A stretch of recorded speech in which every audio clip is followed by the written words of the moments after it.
Terima kasih Mbak Zahra. Baik, terima kasih. Ya, selamat siang.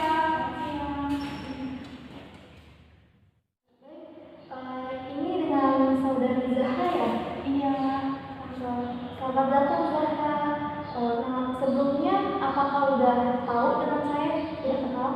Saya cuma tahu Ibu Rodoh kan? Iya, jadi itu sekali nama saya Ibu Jana. Bisa dipanggil biar kita lebih akrab, panggil aja Anah ya. Mbak Zahra sendiri kan baru perkenalan lewat telepon yang tadi itu loh, kita buat janji. Jadi boleh perkenalkan Mbak Zahra? Nama saya Zahra Jana, biasa dipanggil dan bisa dipanggil Zahra. Saya tinggal di Serang. Oke, terima kasih Mbak Zahra sudah menyempatkan waktu kesini ya. Sebelumnya, apakah Mbak Zahra sudah pernah mengikuti proses konseling ini? Saya belum pernah melakukan konseling selama ini. Belum pernah. Karena Mbak Zahra belum pernah, izinkanlah saya untuk memberitahukan apa itu konseling dan bagaimana tahapan-tahapan konseling yang akan kita lakukan pada hari ini ya Mbak Zahra ya. Baik, konseling itu pemberian bantuan kepada konseli oleh seorang ahli atau yang disebut dengan konselor. Konselor itu dengan saya sendiri dan konseling itu Mbak Zahra. Dari situ bisa dipahami Mbak Zahra? Bisa. Nah, selanjutnya ada asas-asas yang harus kita penuhi. Yang pertama ada asas keterbukaan. Dan asas keterbukaan itu saya harapkan dari Mbak Zahra supaya terbuka dalam menceritakan sesuatu hal yang mengganggu di pikiran Mbak Zahra. Nah, yang kedua itu ada asas kerahasiaan. Jadi di asas kerahasiaan ini kami sebagai konselor akan menjaga seluruh kerahasiaan atau privasi yang dimiliki oleh Mbak Zahra. Jadi Mbak Zahra sendiri tidak perlu khawatir dengan menceritakan seluruh yang Mbak Zahra ingin ceritakan kepada kami ya. Yang ketiga itu ada asas kesukarelaan. Mbak Zahra, saya harapkan kepada Mbak Zahra datang dan duduk bersama saya bercerita dan berdiskusi tanpa ada dasar paksaan atau tanpa ada dasar paksaan dari orang lain ya. Dari situ apakah Mbak Zahra bisa pahami? Bisa pahami. Oke. Dan dalam proses konseling ini kami memberikan waktu 30 sampai 40 menit. Nah, kalau dalam satu pertemuan ini kita tidak bisa menyelesaikan, tidak bisa mengenal sampai yang kita inginkan, itu kita bisa jadwalkan di hari lain, di waktu lain. Nah, kita tidak bisa selesaikan sampai selesai berjam-jam, itu tidak bisa karena akan menimbulkan kebosanan di kitanya dan pembicaraan kita pun akan melantur kemana-mana, tidak mengenai inti. Baik Mbak Zahra, nampaknya Mbak Zahra ada sesuatu hal yang ingin diceritakan kepada saya. Saya ingin bercerita bahwa saya memiliki sebuah fobia. Fobia apa? Saya memiliki fobia darah, Mbak. Fobia darah. Fobia darah dari Mbak Zahra sendiri sudah berlangsung sejak kapan? Saya pikir saya tidak tahu kapan mulai munculnya fobia ini. Namun yang saya ingat, fobia ini sudah muncul dari saya TK. Perkiraan sejak TK ya? Ya. Nah, itu kira-kira dari umur berapa ya? Apakah sebelum masuk TK? Apakah setelah TK baru merasakan fobia tersebut? Sepertinya setelah TK sih, Mbak. Awal mula Mbak Zahra mempunyai fobia tersebut karena sesuatu hal kejadian apa? Saya tidak tahu pastinya karena suatu kejadian apa. Cuma ketika saya kecil, saya tidak berani melihat hewan kurban yang dikurbankan. Sampai-sampai saya tidak melihat tempat hewan kurban itu selama berbulan-bulan. Berarti ada ketraumaan dari dalam melihat proses penyembelihan hewan kurban tersebut ya Mbak? Ya. Apakah ketakutan Mbak Zahra ketika melihat darah dialami juga ketika Mbak Zahra menstruasi atau keluarga yang sedang terluka? Apakah hanya di orang lain? Apa kesemuanya sama aja? Untuk fobia saya sendiri, saya hanya merasakan kepada orang lain. Ketika diri saya pada masa menstruasi ataupun saya melihat darah keluarga saya tidak merasakan fobia itu keluar gitu. Namun ketika saya melihat orang lain atau teman saya yang berdarah, fobia saya keluar gitu. Apalagi ketika saya melihat darah yang mengalir begitu. Baik. Nah, dari teman-teman Mbak Zahra sendiri, apakah mengetahui bahwasannya Mbak Zahra mempunyai fobia dengan darah? Teman-teman saya ada beberapa teman yang mengetahui, ada juga yang tidak. Nah, ketika teman-teman Mbak Zahra ada yang mengetahui bahwasannya Mbak Zahra mempunyai fobia dengan darah, apa teman-teman Mbak Zahra menakut-nakuti Mbak Zahra ataukah tidak? Alhamdulillahnya teman-teman saya tidak ada yang pernah menakuti saya dengan darah. Namun saya pernah melihat teman saya dengan tidak sengaja dia terkena kater, lalu saya melihat darah segarnya, kemudian saya merasa tidak nyaman saat sedang belajar begitu. Karena kejadian itu ketika suasana belajar dan mengajar gitu. Apakah dalam proses pembelajaran itu Mbak Zahra merasa terganggu dengan kejadian teman Mbak yang terkena kater? Tentu sangat terganggu, saya tidak bisa melanjutkan belajar dan mengajar, dan saya dibawa ke UKS. Bagaimana perasaan Mbak Zahra ketika Mbak Zahra melihat darah yang sangat banyak dan bercucuran? Perasaan saya ketika saya melihat darah itu, saya merasa badan saya merasa gemeteran, lalu saya juga keluar keringat dingin dari tangan saya, dan saya merasakan sakitnya seperti darah itu keluar dari saya begitu. Nah, apa yang Mbak Zahra lakukan ketika Mbak Zahra mengalami di kondisi tersebut? Apa yang saya lakukan ketika fobia saya keluar gitu? Saya seperti menahan diri saya untuk tidak terlalu takut, dan saya menghindari topik-topik yang ada tentang darah di sosial media. Apakah fobia Mbak Zahra itu sangat mengganggu di keseharian Mbak Zahra dalam pencapaian cita-cita atau tujuan Mbak Zahra? Tentu untuk saya sangat mengganggu, apalagi ketika saya ingin belajar tentang pertolongan pertama begitu. Baik Mbak Zahra, dalam kasusnya Mbak Zahra dapat saya pahami, saya juga merasakan apa yang Mbak Zahra rasakan, ketakutan ketika Mbak Zahra melihat darah. Nah, saya turut merasakan. Nah, Mbak Zahra sendiri, yang saya tangkap dengan permasalahan yang Mbak Zahra sedang alami ini, Mbak Zahra mempunyai fobia sejak Mbak Zahra kecil ya, sejak TK. Nah, dan itu berlangsung lama sampai sekarang di umur 21 tahunnya. Oke. Dan ketakutan itu membuat Mbak Zahra gemetar ketika melihat darah, lemas. Apakah benar begitu? Iya, benar begitu. Dan apakah Mbak Zahra sendiri sebelumnya sudah mencoba untuk menghilangkan fobia dengan cara hal-hal apa gitu? Apakah Mbak Zahra sendiri sudah pernah untuk melakukan upaya seperti ke profesional? Baru kali ini saya pergi ke profesional, tapi upaya yang pernah saya lakukan hanya menahan diri saya sendiri. Berarti sebelumnya belum ada upaya-upaya yang dilakukan ya dalam supaya menghilangkan fobia itu? Iya, belum. Ya. Baik, karena Mbak Zahra belum pernah melakukan untuk upaya untuk menghilangkan fobia tersebut, apakah Mbak Zahra sudah mengetahui bagaimana cara mengatasi fobia yang dialami Mbak Zahra? Saya belum mengetahui caranya sih. Belum tahu ya.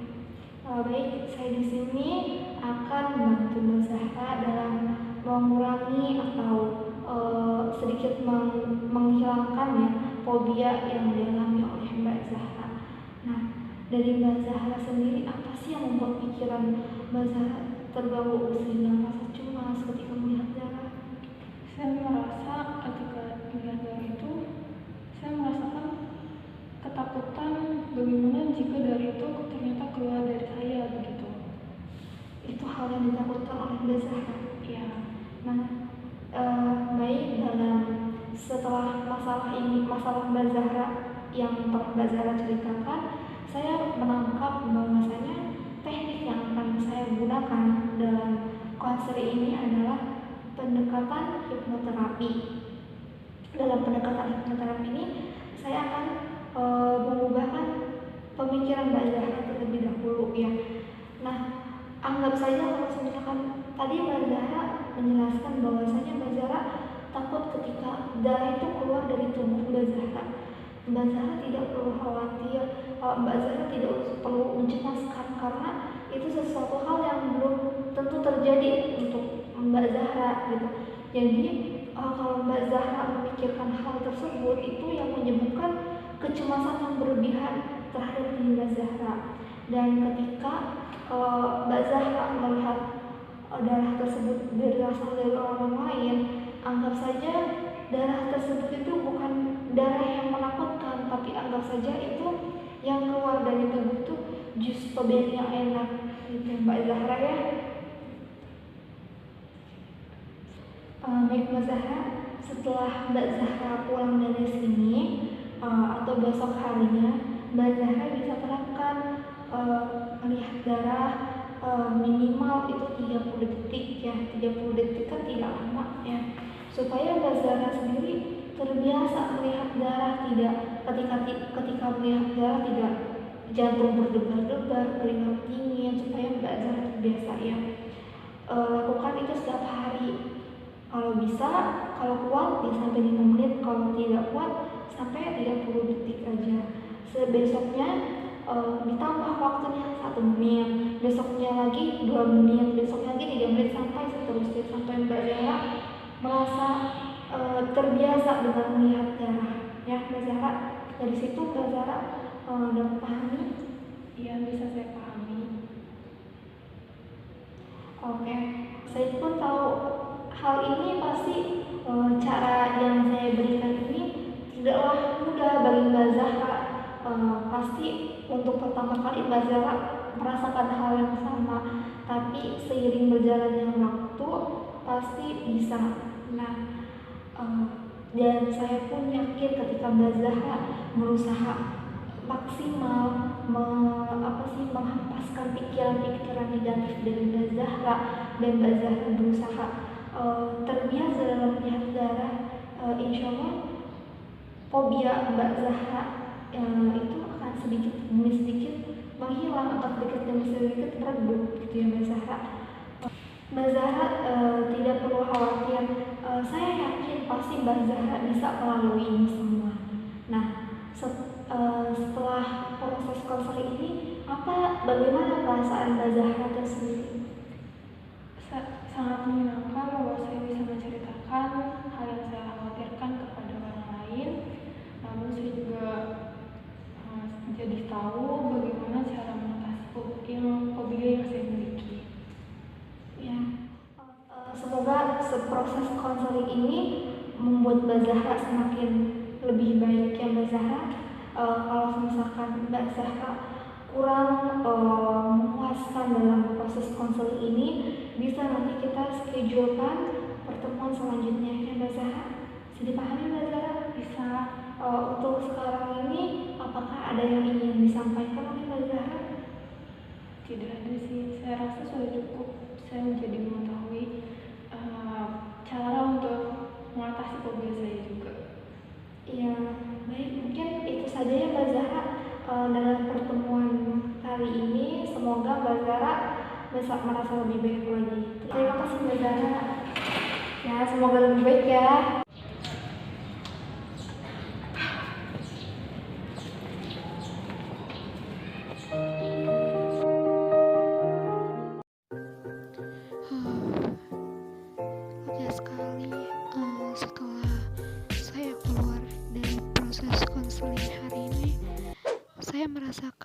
sesuatu hal yang berbeda. Ternyata tidak menakutkan ya melakukan proses konseling ini. Saya merasa nyaman sekali dan saya merasakan ada gairah untuk menghilangkan fobia yang saya alami, yang dulu saya pendam-pendam selama ini dari sejak kecil sampai sekarang, dan akhirnya saya bisa mengungkapkan semuanya. Awalnya saya merasa takut melakukan proses konseling ini, namun setelah disarankan untuk mengikuti proses konseling ini, akhirnya saya untuk mencobanya, dan saya membuat janji kepada konselor saya, yaitu Ibu Rodatul Jannah. Ini suatu hal yang menarik bagi saya karena dalam proses konseling ini banyak sekali manfaatnya yang saya rasakan. Ini hari pertama saya melakukan proses konseling. Semoga di hari-hari berikutnya saya bisa menghilangkan fobia yang saya derita sejak dulu. Saya sering sekali dianggap oleh teman-teman saya lemah, dianggap oleh teman-teman saya lebay. Namun saya kurang percaya diri atas fobia yang saya alami. Saya merasa terganggu dengan di kehidupan saya. Ketika saya ingin melakukan sesuatu, pasti saja terganggu dengan fobia yang saya miliki. Ketika saya tidak sengaja melihat darah, yang awalnya saya ingin melakukan kegiatan A, lalu tidak jadi, saya akan melihat perubahan sejak proses konseling ini. Semoga perubahan yang ada di dalam diri saya ini sangat-sangat baik, dan saran-saran yang diberikan untuk menghilangkan fobia itu saya rasa cukup menarik, karena pada awalnya saya takut dan tidak berani untuk mencoba melihat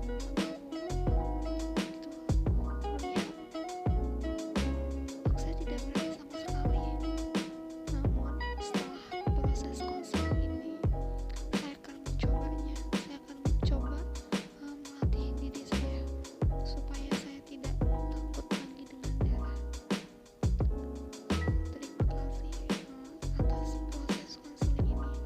Saya merasa nyaman, dan dalam proses konseling ini ternyata rahasia yang saya ceritakan, masalah yang saya ceritakan hari ini, itu terjaga dan terjamin kerahasiaannya dan tidak akan bocor kemana-mana. Aku baru mengetahuinya karena ternyata proses konseling ini mempunyai peraturan-peraturan tertentu yang harus ditaati, baik itu bagi saya dan bagi konselornya atau ibu rodohnya. Wah, ini pengalaman yang sungguh menarik bagi saya. Saya tidak akan melupakan pengalaman hari ini, karena ini sangat-sangat membuat saya semakin merasa berharga, membuat saya semakin bisa bersemangat, dan saya pun ingin belajar tentang pertolongan pertama, karena bagi saya itu hal yang penting, pertolongan pertama. Namun karena fobia yang saya miliki itu membuat mimpi-mimpi saya, membuat keinginan-keinginan saya sulit untuk dicapai. Semoga setelah proses konseling ini saya merasakan sesuatu yang dapat merubah banyak hal dalam kehidupan saya. Ternyata seru juga. Saya akan